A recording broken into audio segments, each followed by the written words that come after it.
अस्सलाम वालेकुम वरहमतुल्लाहि वबरकातुहू। आज जैसे हम बहुत ज़्यादा देखते हैं कि हमारे इर्द गिर्द फितने हैं, बहुत सारे चैलेंजेस हैं, दोनों लिहाज से ही, दीनी भी और दुनियावी भी। तो जो दुनियावी चैलेंजेस हैं उनको भी अल्हम्दुलिल्लाह हम कोप अप करने की कोशिश करते हैं, और अगर हम उसमें जैसे कि अगर उसको हम कोप अप नहीं कर पाते तो हो सकता है कि हमें उसका कोई नुकसान हो आर्जी तौर पर, लेकिन ऐसा नहीं होगा कि अगर कोई इंसान है और वो मतलब कोशिश कर रहा है जॉब के लिए या रिस्क कमाने के लिए और वो उसमें नहीं कामयाब हो रहा या उसके लिए फ़िलहाल वो वक्त नहीं आया, या अगर कोई गरीब शख्स है वो इस दुनिया से ऐसे ही चला जाता है, तो ये नहीं होगा कि उसको ये कहा जाए कि हाँ भाई आखिरत में आप गरीब हैं तो इसलिए आपका जो स्टेटस है या जो आपका रैंक है वो कम कर दिया जाएगा। लेकिन जहाँ बात आती है दीनी चैलेंजेस की, दीनी लिहाज से जो फितने हमारे दीन को गलत तरीके से पोर्ट्रे करके या गलत तरीके से इंटरप्रिटेशंस करके डिफरेंट जो कुरानी आयात हैं उनकी, तो उससे हमारी दुनिया भी ख़राब होती है और आखिरत तो फिर डेफिनेटली जो है वो ख़राब हो ही जाती है।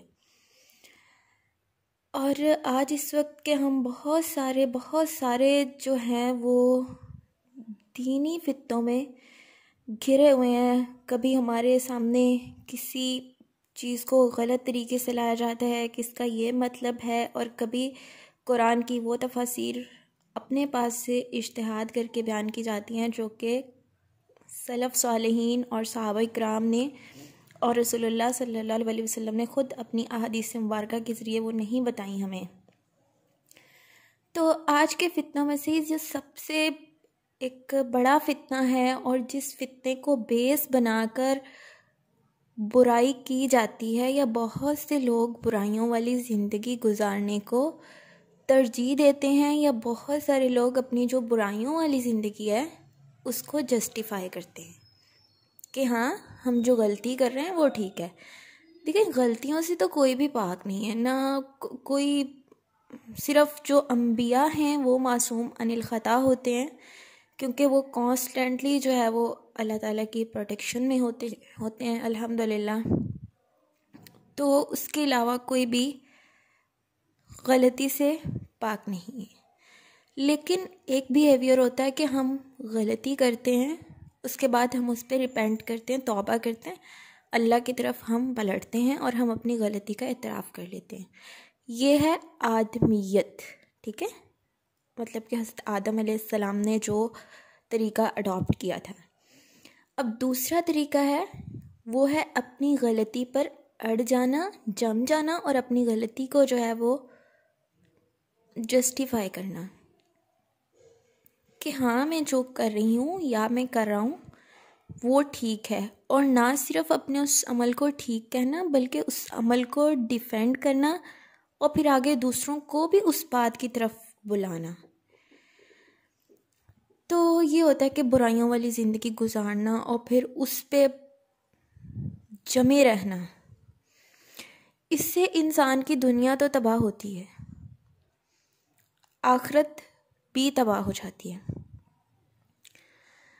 अब बहुत सारे लोग, जो फितना जिसको मैं यहाँ बयान करना चाह रही हूँ, जिसका मैं बताना चाह रही हूँ, वो ये है कि बहुत सारे लोग जो अपने गुनाह को इस तरह जस्टिफाई करते हैं कि हाँ सब कुछ तो अल्लाह ताला की मर्ज़ी से होता है, अब अगर मैं गलत काम कर रही हूँ या मैं गलत काम कर रहा हूँ तो बस फिर अल्लाह ऐसे ही चाहते हैं कि मैं गलत काम ही करूँ और मैं जहन्नुम में ही जाऊँ। तो ऐसा नहीं है। इस पूरी कायनात में सिर्फ 2 मखलूक़ात ऐसी हैं जिनको अल्लाह ताला ने अथॉरिटी दी है, जिनको अल्लाह ताला ने चॉइस दी है और जिनको अल्लाह ताला ने ये इख्तियार दिया है कि वो अपनी मर्ज़ी से नेकी को अडॉप्ट करें या बुराई को। सूरत उद्दहर में अल्लाह ताला फरमाते हैं, इन्ना हदैना हुस्सबीला इम्मा शाकिरम व इम्मा कफूरा। अल्लाह कहते हैं कि हमने तो उसको रास्ता दिखा दिया। किसको? इंसान को। अब ये तो उस पर है कि वो शुक्रगुजारी करे, नेकी वाली ज़िंदगी इख्तियार करे, या फिर कुफर कर दे, इनकार करे, नाशुक्री वाला रास्ता जो है उसको इख्तियार कर ले। सूरत शम्स, वहाँ पर अल्लाह ताला ने कसम खाई है कुछ चीज़ों की। सूरत जो है वो शुरू होती है वशम्सी वज़ुहाहा। तो अल्लाह ताला तकरीबन 11 कस्में खाने के बाद अल्लाह ये बात बयान करते हैं, फ़अल्हमहा फुजूरहा व तक़वाहा। बस हमने तो हर नफ्स को इल्हाम कर दिया है, फिस्को फुजूर भी और तक़वा भी। यानी हर इंसान के अंदर कैपेसिटी होती है कि वो नेकी कर सकता है, और हर इंसान के अंदर ये भी कैपेसिटी होती है कि वो बुराई की तरफ भी जा सकता है। उसके फ़ौरन बाद अगली आयत में अल्लाह ताला फरमाते हैं, क़द अफ़लहा मन ज़क्काहा। बस तहकीक वो कामयाब हो गया जिसने अपना तज़किया कर लिया, जिसने नेकी को अडॉप्ट कर लिया। वक़द ख़ाब मन दस्साहा। और नाकामो नामुराद हो गया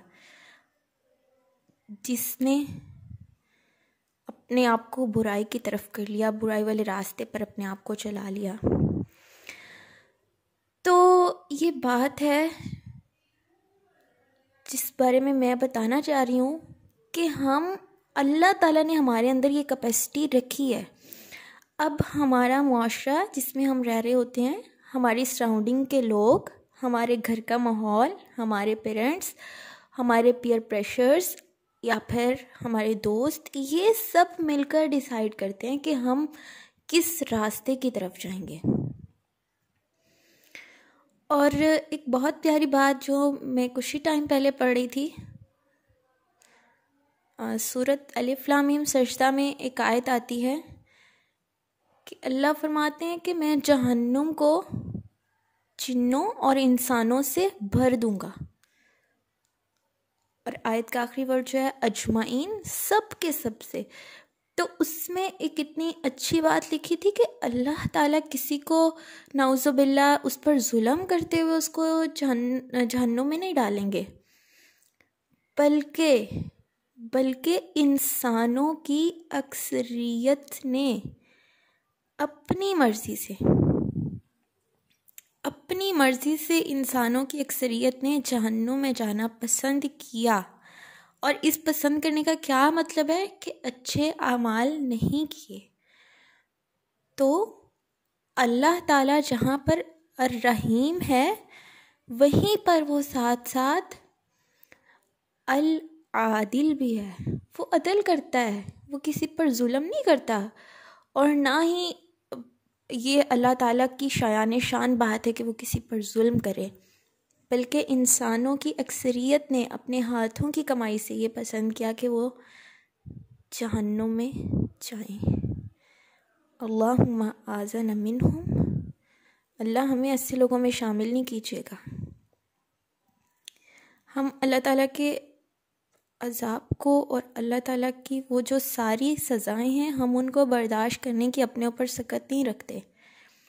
हाँ, गुनाह करते हैं, होते हैं गुनाह, कभी कभी गुनाह करना भी नहीं चाह रहे होते, फिर भी हो जाता है। तो फिर क्या करें? वापस पलट आएं अल्लाह की तरफ। इसी में नजात है हमारी। अल्लाह माफ़ करता है अपने बंदे को, और करता रहता है जब तक बंदा पलटता रहता है। और ये जो हमारी अल्लाह ताला ने इख्तियार दिया है, आज़ादी दी है, ये बहुत ज़्यादा नहीं है।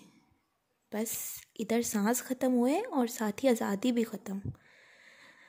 तो अल्लाह ताला इस सब को हमें समझने की तौफ़ीक दे दें और हम अपनी ज़िंदगियों को किसी फ्रूटफुल काम में जो है वो लगा कर यहाँ से अच्छा ज़ाहिर आखिरत के लिए लेकर जाएं।